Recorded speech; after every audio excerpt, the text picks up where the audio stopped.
Good morning. Did you miss me? For those of you that didn't understand,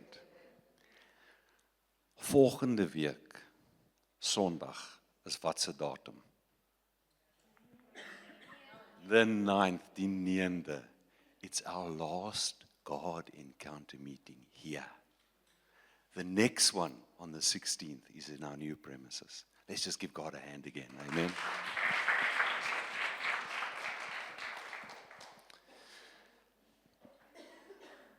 Let's just close our eyes and pray over the word. Abba, Father, I come to you now in the precious, wonderful, and set-apart name of the Lord Jesus Christ. I thank you for this opportunity to come and by your Spirit impart this word which you gave me to give on this day to all of us. I pray now and I say, Holy Spirit, would you come and take this word? Would you come and impart it in and through me into our hearts, into our minds, into our souls, that this word may produce life and fruit in all of our lives, as I know that it comes straight from your heart, Father, because it is time to let hope arise. I just pray and I say, come now, Holy Spirit. Come, open up our hearts. Open up our hearts. Breathe on this word. Breathe on our hearts and minds. And let us receive from you this morning. We're expectant to hear your voice. In the name of the Lord Jesus Christ, I pray. Amen and amen. So the word that the Lord gave me to release this morning was, let hope arise. I heard the Lord say to me, Chester, it is time for you, me, to start hoping again. I said, what do you mean, Lord?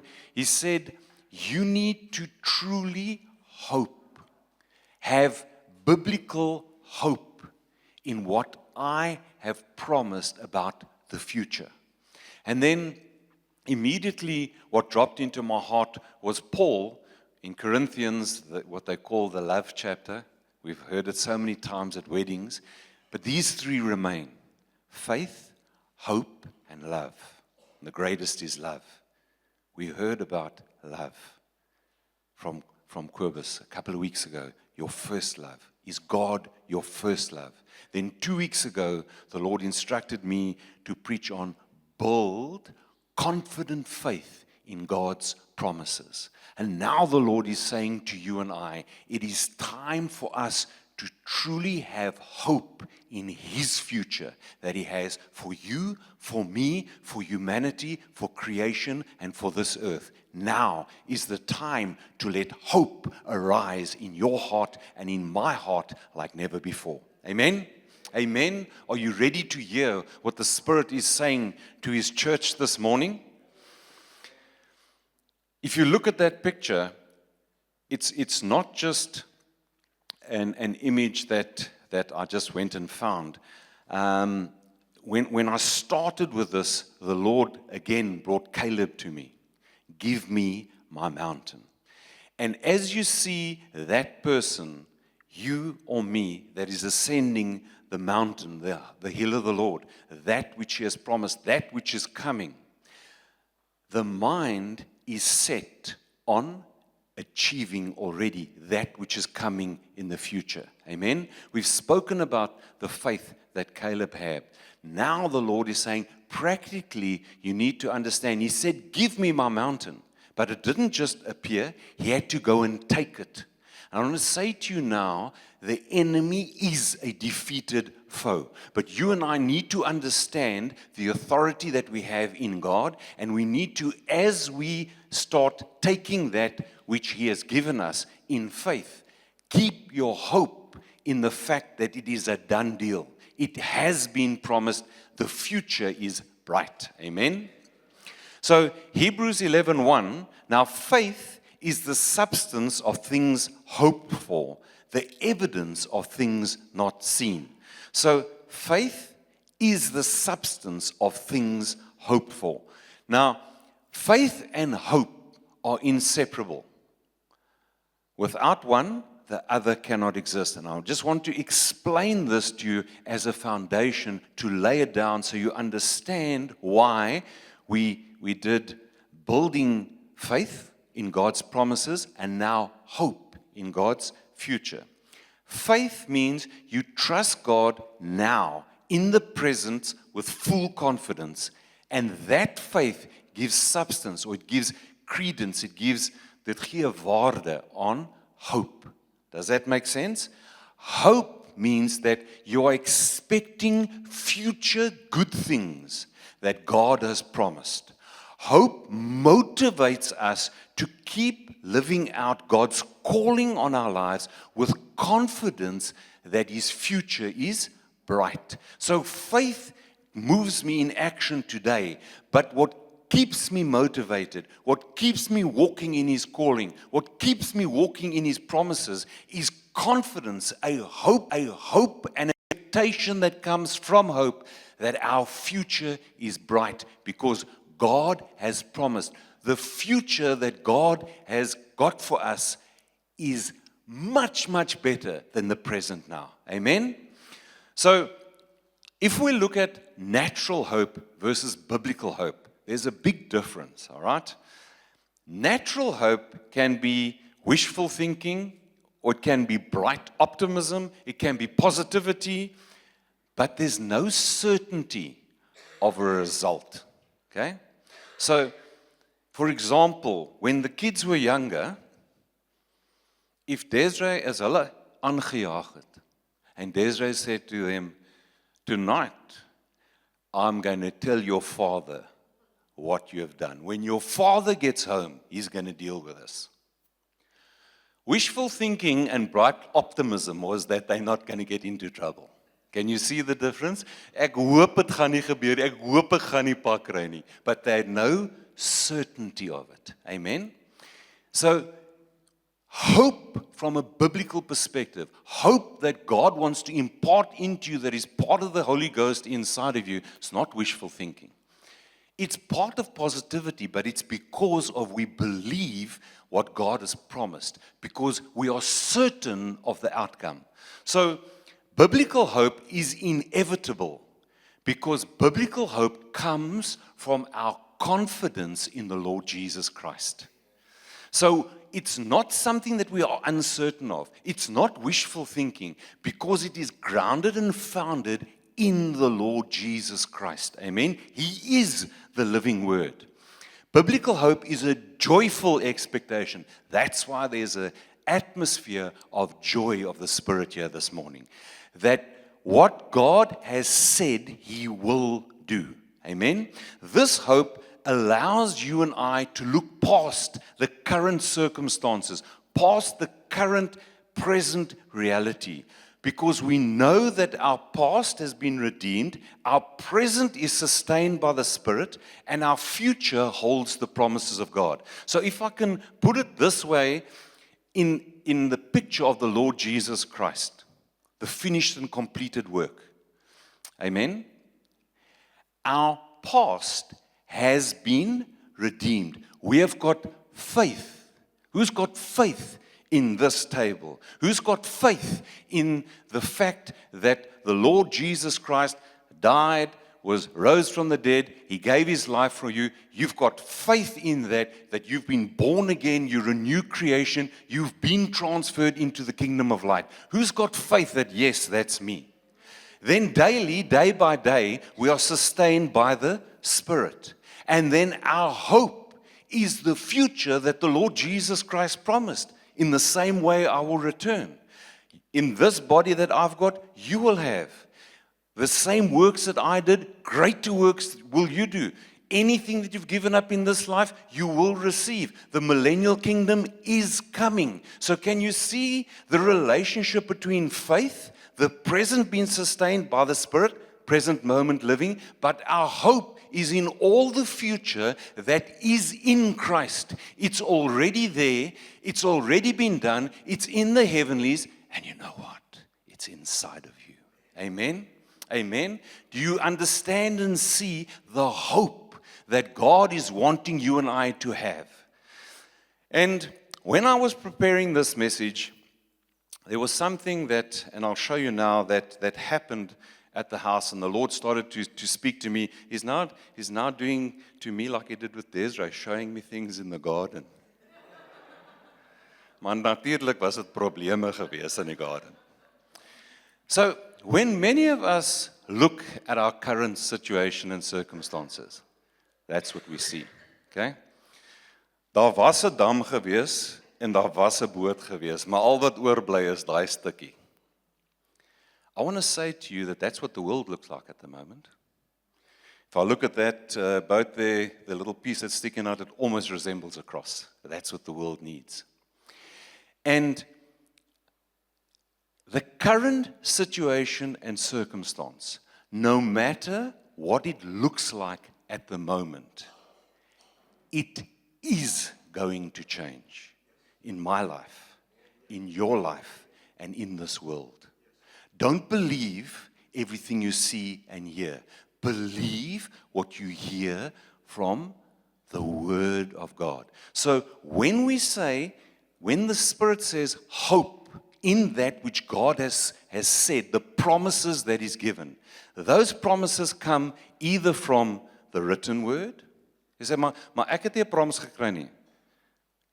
There's millions of promises here. Go and see what the Lord has given you. It can come through somebody that is speaking a now word of God. So if you believe this is a now word of God, this word must give you hope.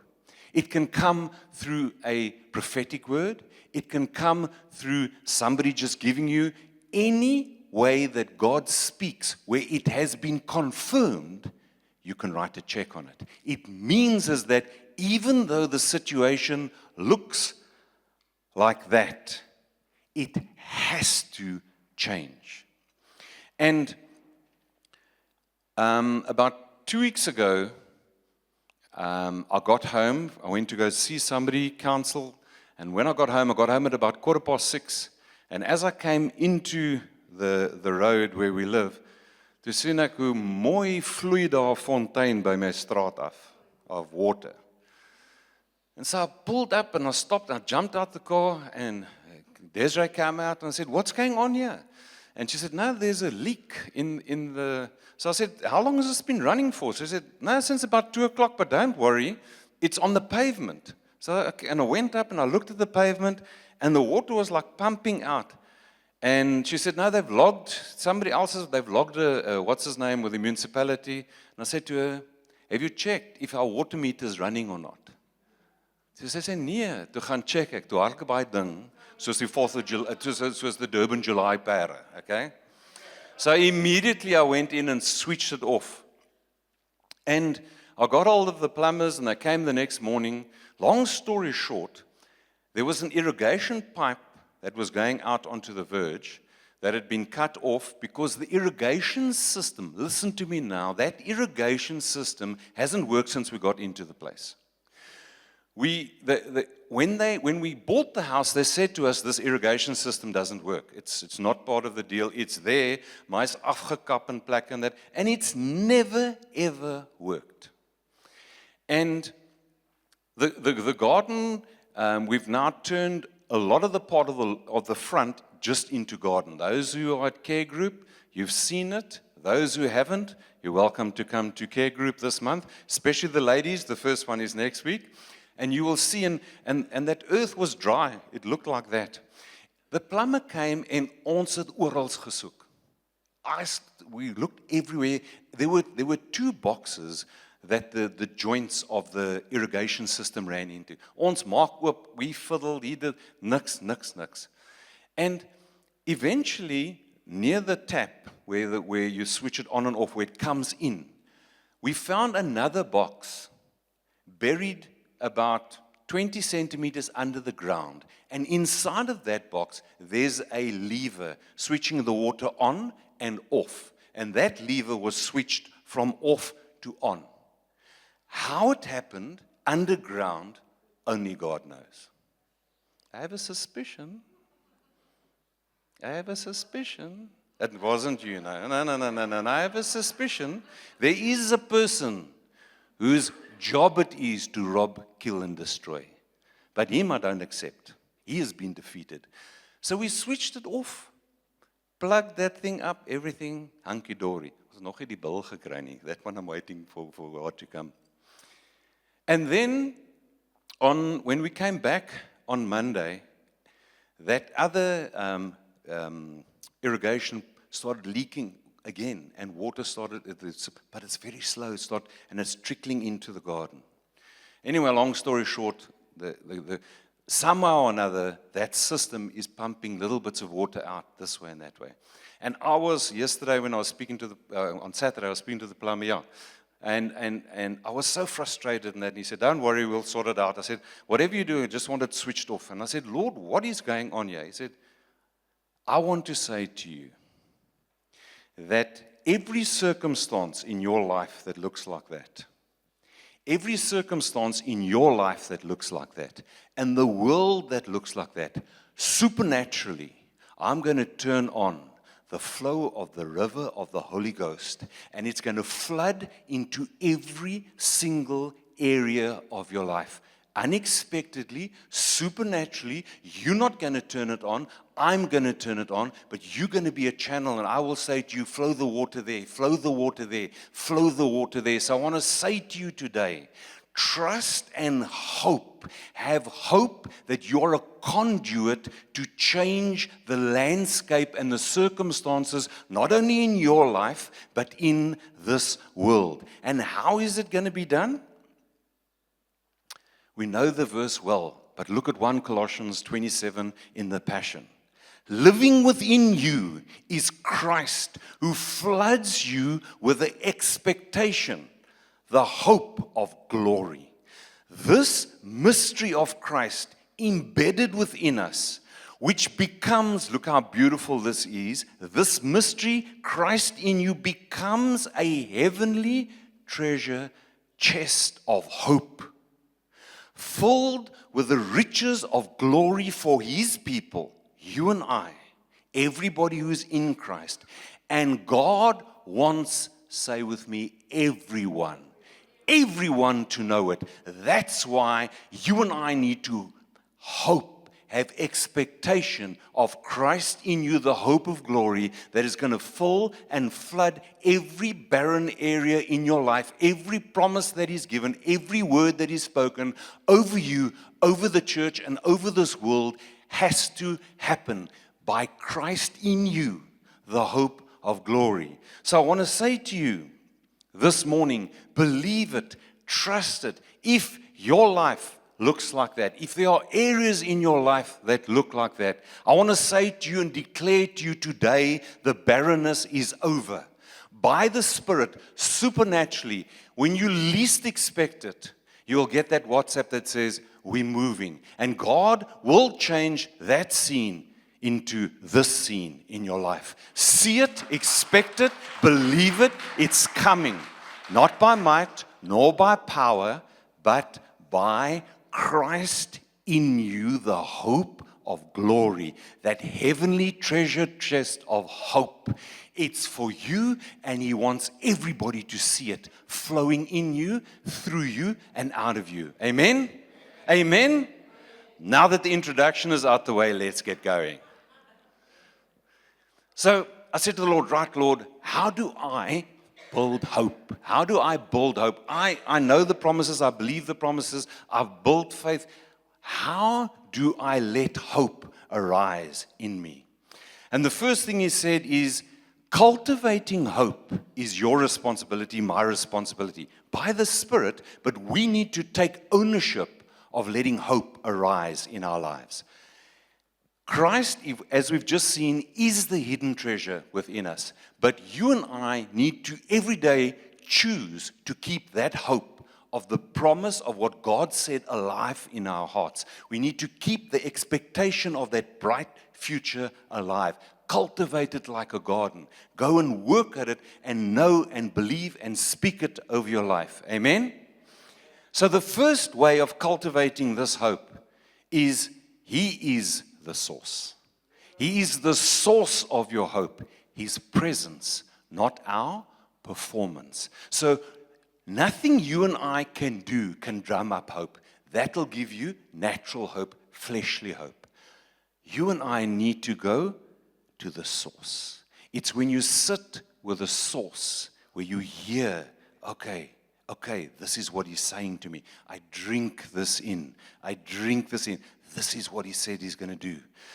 And hope is increased between visits to the secret place of the Most High. And the more you visit there, the more you'll hear, the more hope will arise. How?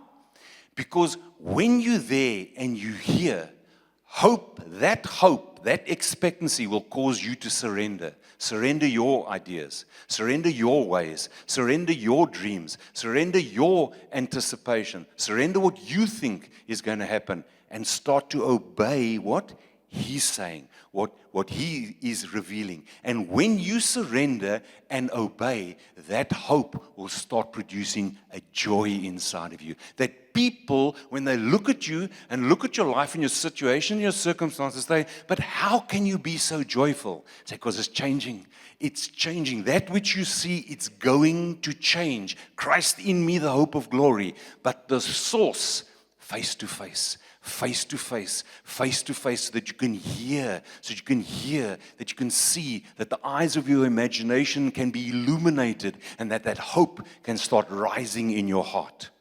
And as he said to me, in this time, you and I need to hope. Our hope needs to be in this kingdom age that is busy unfolding.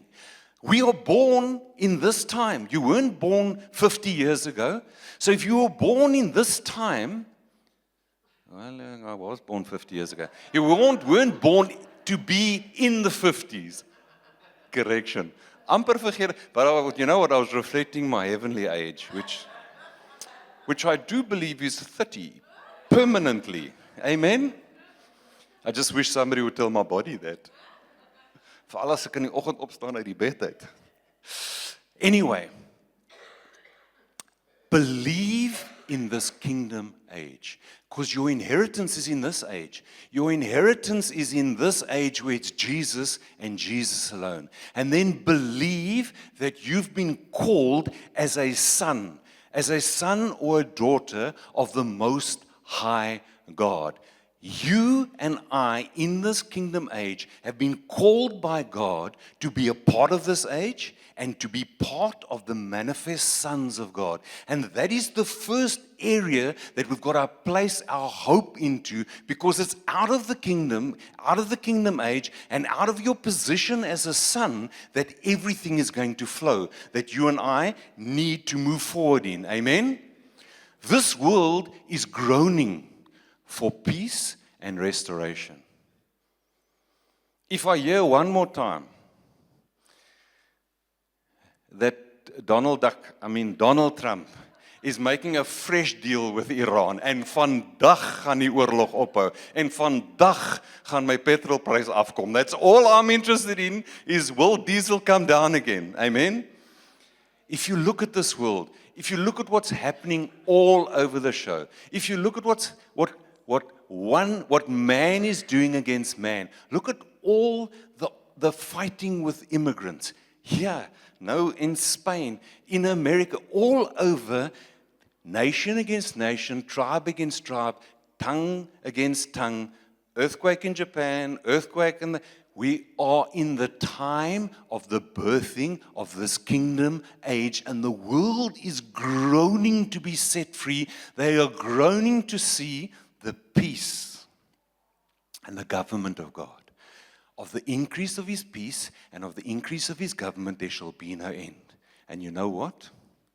You and I are carriers of that peace and that government, and that's where our hope needs to be in, so that we can carry that hope into your life, my life, and into this world that is groaning to be released.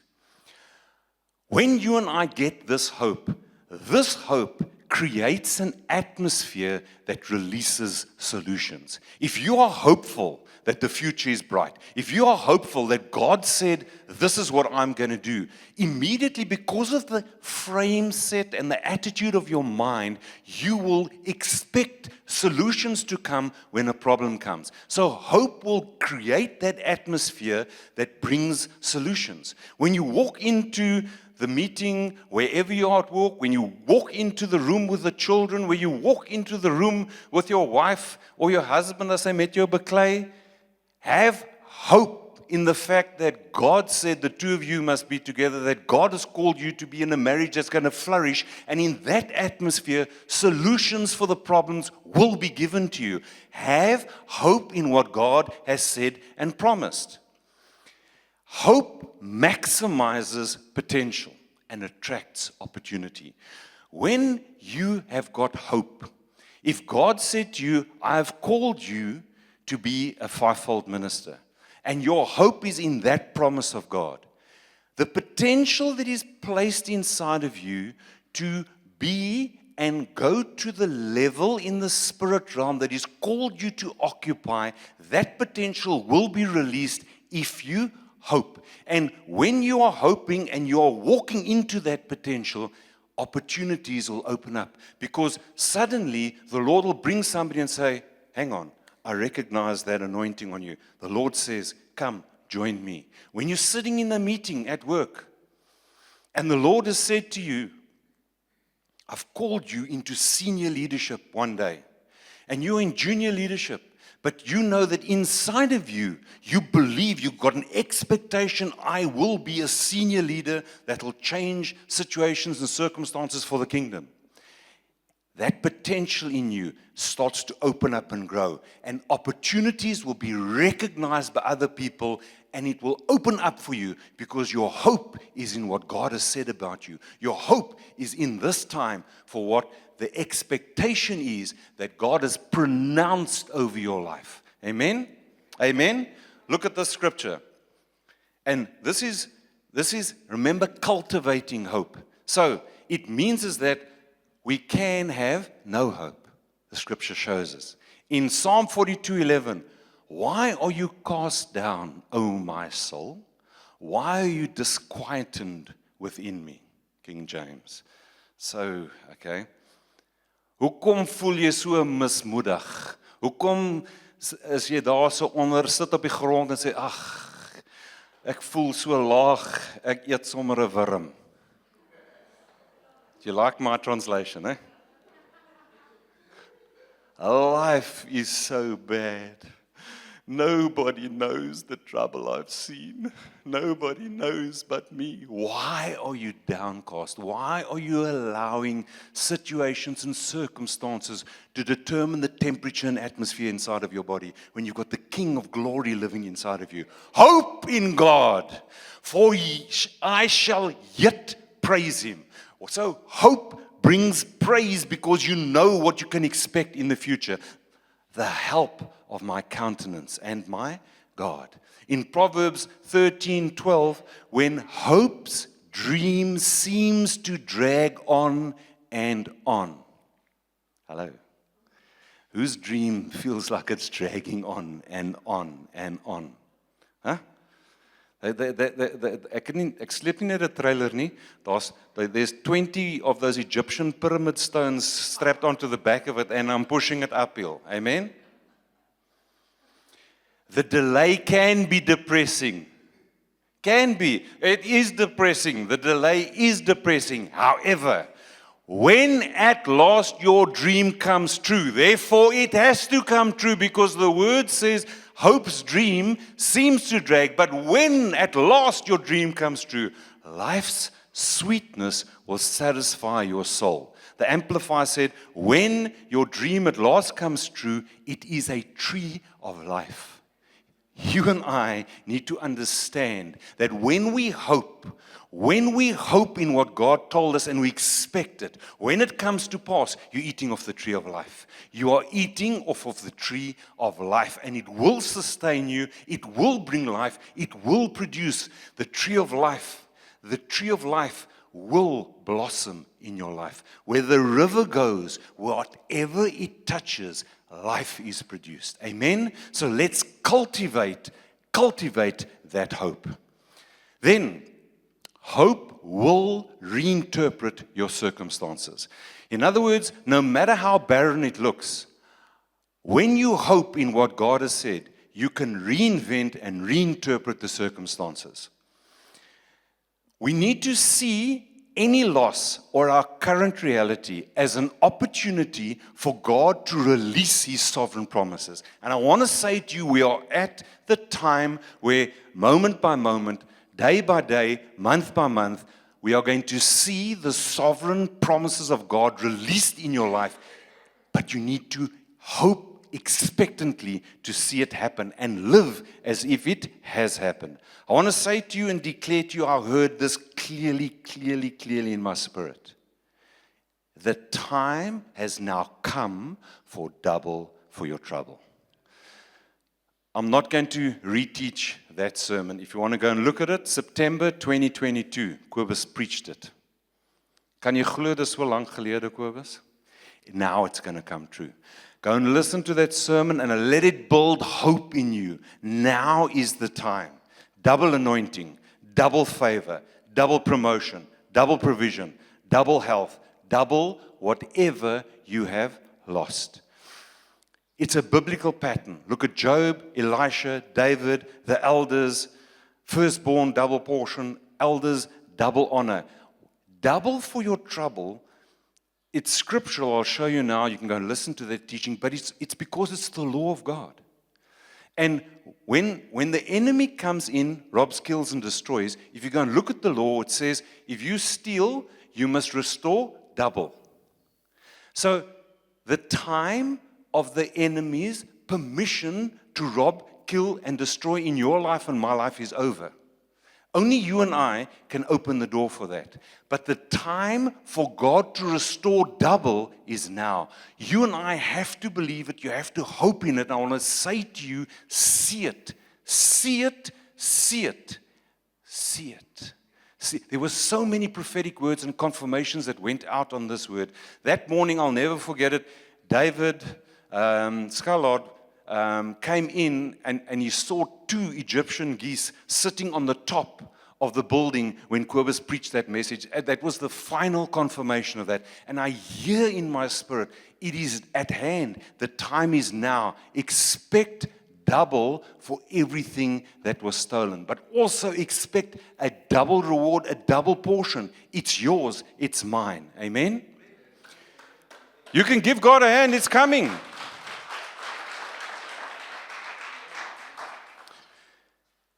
God's nature is that of increase and reward. At this point, ek het gelag en sê, okay, Kobus, jy het hierdie boodskappe vir my gepreek al klaar.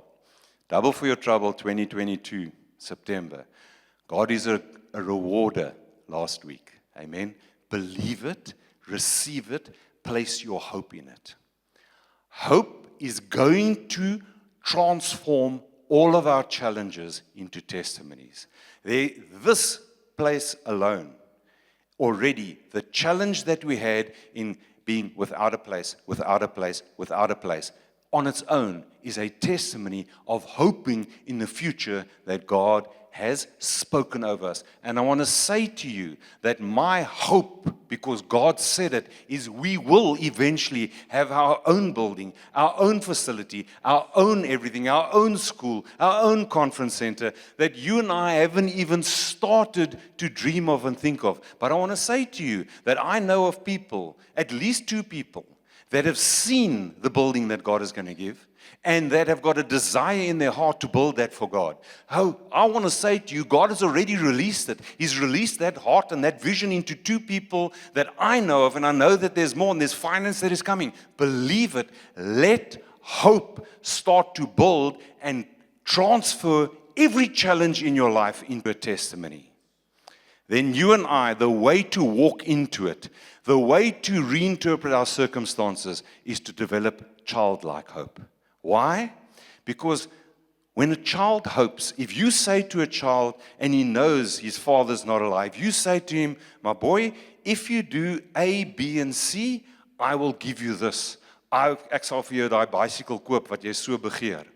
That child has got no doubt in his heart that if he does whatever you told him to do, if he performs well in school, if he listens to you, if he helps out around the house, whatever it is that you said, if you obey me in this, this is what your reward. That child hopes and he knows with confident expectation that that is coming. So it's action-based. That child goes now and does it because his hope is that it's coming. He expects it. And you know what? He's adventurous. I want you and I to start understanding. It's time that we start taking risk and take a chance on God. Will you take a chance on the Holy Spirit and step out in faith and do what He's telling you to do? And hope in that word that is spoken over you because it will come to pass.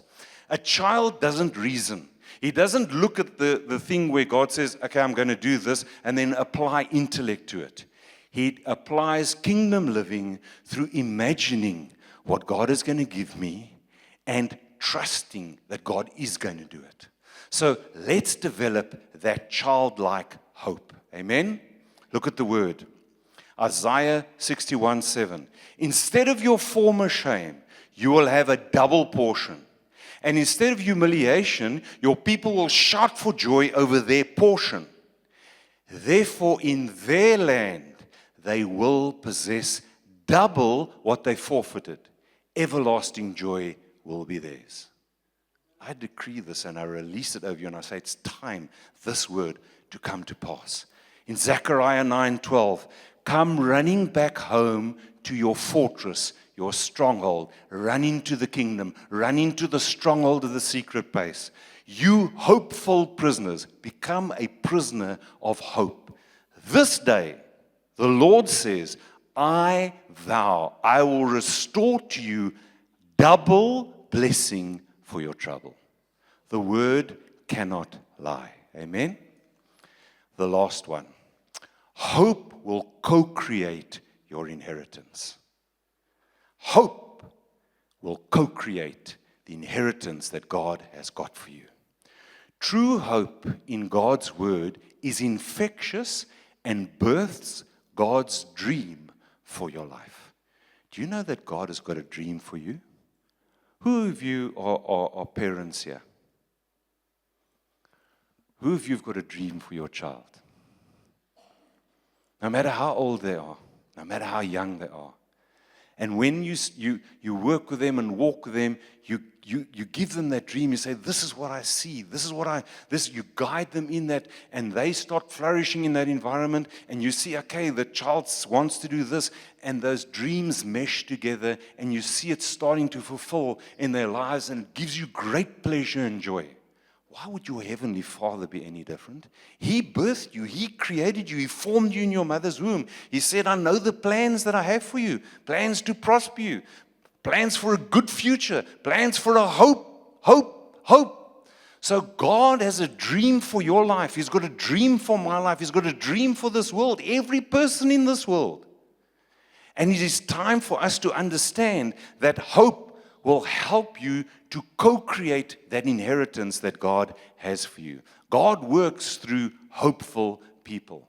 If you look at Abraham, Abraham had limited natural hope because he was beyond the age of being able to father a child. His wife was beyond childbearing age. But natural hope, and this is the message, natural hope was replaced with unlimited divine hope in God's promise.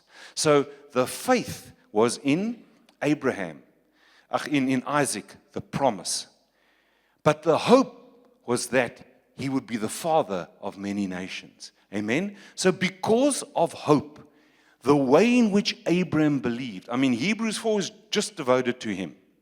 The way in which he believed, he defined his surroundings and his situations. The way that you and I hope in what God has said to you will redefine the situation and circumstance that you and I are in. Because you need to expect that it is coming. You need to hope against hope. And I'll explain that now. If If you look at the contrary, Lot, righteous Lot, was defined by his surroundings. Abraham chose that side. He chose to go to the wide open spaces, to be where God, so that he could see the stars, he could see the sand and remember the promise and hope in that promise. Paul says that if we are in Christ, we are Abraham's children. So that the hope of that promise is still happening today. Every person gets truly born again from above is part of that dream coming to pass, part of that promise coming to pass, part of that which Abraham expected coming to pass. Amen? Hope will shape your future with generational impact. I want to say this to you. Every single dream, every single promise that God has given to you and promised to the church, when you and I do it, when we walk into it, you are not just changing your future, but you are changing the future for generations to come. If you look in the natural world, where people have gone in with an ideology, let's take communism for example, where a person got that terrible doctrine of a demon, got that ideology, had hope that this is the solution to bring to mankind, and on that person changed countries and the ways of thinking in communism or socialism that is still active today. I want to say to you that when you and I take that hope of the kingdom way and the kingdom era and that which God has placed inside of you, you and I are building for future generations. The blessing in the word says it goes down to the fourth generation. If you want to go and look at Deuteronomy 28, blessings and cursings. Every single thing that you do where you're putting your hope and expectation in God and you're doing it is creating a blessing for your life and future generations.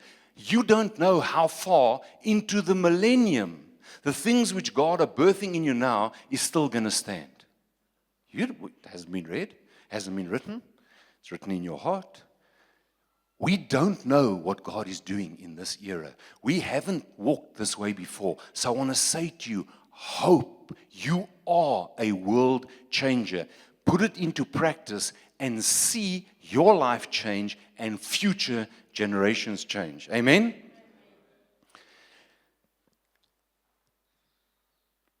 People, situations, circumstances, businesses, systems, nations will be transformed and are being transformed through hope-filled, hope-infused disciples of Christ. This morning, the Lord is saying, believe this with all your heart, with all your mind, with all your soul. Let His hope fill you. Let His hope infuse you and go and change your life. Change the life of people around you. Change systems. Change circumstances. Change the world. You've been born for this time. You are a world shaker. Every tribe, every tongue, every nation must hear the gospel of the kingdom, and not in word, in manifestation. Christ in you, the hope of glory, being revealed in and through you. This is our destiny. This is why we are alive. This is why you and I are here. This is why God has birthed that dream in your heart. It's for His purposes and His glory. It has to manifest. It will come. It will come. The Word says so. The Word says so. Look at this, what the Lord said about in Romans, what Paul says about Abraham in 17 and 18. As I have written, I have made you a father of many nations in the presence of Him whom he believed, God. This part, who gives life to the dead and calls those things which do not exist as though they do. Today I want to say to you, hope in that God, hope in His promises that He's going to give life to those things which are dead in your life, and He's going to call the things which do not exist as though they do. That's why in verse 18, Abraham, who contrary to hope, in hope believed. So I want to say to you, that means that even though the situation seemed hopeless, he believed in hope. I want to say to you this morning, even though it seems hopeless, believe in hope. And that's why he became the father of many nations, according to what was spoken. So your descendants shall be. And you and I are part of his descendants. In Hebrews 6:12 and 19, it's my last scripture, that you do not become sluggish, stadig, slow, sit en doen niks nie, but imitate those who through faith and patience inherited the promises. This hope of the promise, this hope of what God said, we have as an anchor of the soul, both sure and steadfast. This hope which enters the presence behind the veil, even Jesus. This hope, Christ in you, the hope of glory. Today the Lord is saying, as you and I climb the situations and circumstances, hope in the victory. See the outcome that God has promised. It is time for hope to be released in your life and my life. And today the Spirit is saying, if you're open, He will release His hope. Hope is not wishful thinking. It's a joyful anticipation and a confident expectation of walking in God's promised truth. As carriers of Christ, the hope of glory, it is time that you and I release living water into every area of our life and into this thirsty world. Today, we need to choose to be prisoners of hope. And wherever you and I go, through hope, birth the promises of God. Through hope, birth your inheritance. Through hope, birth restoration for you and for generations to come. Amen. Today, the Lord is saying, let hope arise in your heart. Do you receive that message this morning? If you receive it, raise your hand to Him. Okay, close your eyes. I just want to pray over you and release that which I know that the Lord is wanting to release into our lives, that hope and expectation of a glorious future. Abba, Father, I just bring myself and every person in this room and every person who will hear this online to you. And I ask, Lord, supernaturally, would you release a hope and an expectation in our hearts, into our minds, of the bright future that you have for us as the body of Christ, for us, Lord God, in this world, for creation, and for us individually, every promise, every word that you've spoken to us, not by might, nor by power, but by Christ in us, the hope of glory. I ask, Father, right now, would you release it upon us in the name of the Lord Jesus Christ? And even as I feel you all around me right now, Holy Spirit, I say to you, open your heart, open your mind, and I ask you, Holy Spirit, these are your children, my God. Impart that now supernaturally. Come, Holy Spirit. Come, Holy Spirit. Let hope arise. Let hope arise. Let hope arise.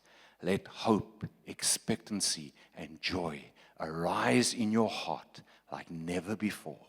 I pray it, I release it, and I ask it of you, my Father, in the name of the precious Lord Jesus Christ. Amen and amen.